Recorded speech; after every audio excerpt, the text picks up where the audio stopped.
కూటమి పాలనలో వ్యవస్థలు కుప్పకూలాయంటూ తీవ్ర విమర్శలు గుప్పించారు మాజీ సీఎం జగన్. సూపర్ 6, సూపర్ 7 అంటూ రాష్ట్ర ప్రజలను చంద్రబాబు మోసం చేశారని ఆరోపించారు. కూటమి పాలనలో ప్రజలకు మంచి జరగలేదన్న జగన్ వైసీపీ హయాంలో పథకాలన్నింటినీ చంద్రబాబు రద్దు చేశారన్నారు. చంద్రబాబు తప్పులు చేసి ఆ నెపాన్ని కలెక్టర్లపైకి నెట్టేస్తున్నారని ఫైర్ అయ్యారు. అంటే అన్ని పథకాలు గతంలో జరిగే అన్ని పథకాలు రద్దు కావడం, సూపర్ 6లు సూపర్ 7లు మోసాలుగా మిగిలిపోవడం, పైగా వ్యవస్థలన్నీ పూర్తిగా నీరు గారిపోవడం, నిర్వీర్యమైపోవడం, ఈ మూడు చూసాం మనం. అందుకే చంద్రబాబు నాయుడు గ్రాఫ్ ఈరోజు ఎంత లేపినా కూడా గ్రాఫ్ లేయడంలా పైకి.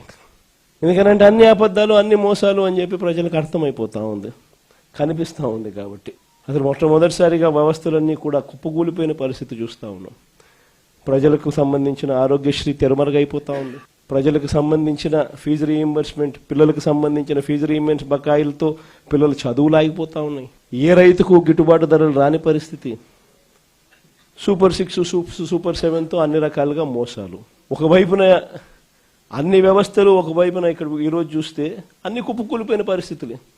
గవర్నమెంట్ స్కూల్ ఎందుకు నడుపుతా ఉన్నది అని చెప్పి అనుకునే ముఖ్యమంత్రి బహుశా చంద్రబాబు నాయుడు తప్ప ప్రపంచ చరిత్రలో ఎవడు ఉండడు.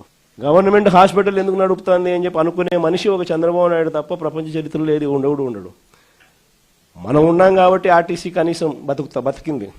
కార్మికులందరినీ గవర్నమెంట్లో విలీనం చేశాం కాబట్టి. మనం విలీనం చేయకపోయింటే చంద్రబాబు నాయుడు గారు కానీ వచ్చిందంటే ఆర్టీసీ కూడా ఈ పాటికి అమ్మేసి ఉంటాడు.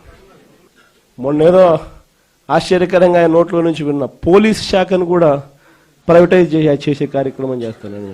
మరి ఇన్ని ఘనకార్యాలు నువ్వు చేసినప్పుడు కలెక్టర్ల సదస్సులో నువ్వు కూర్చొని మీ పనితీరు బాగలేదు కాబట్టి ఆయన ప్రభుత్వం మీద చెడ్డ పేరు వస్తుందని చెప్పి నువ్వు చెప్పడం అంటే అసలు ఇంకా వాళ్ళంతా పోయి తలకాయ బండకేసుకుని కొట్టుకోవాలి.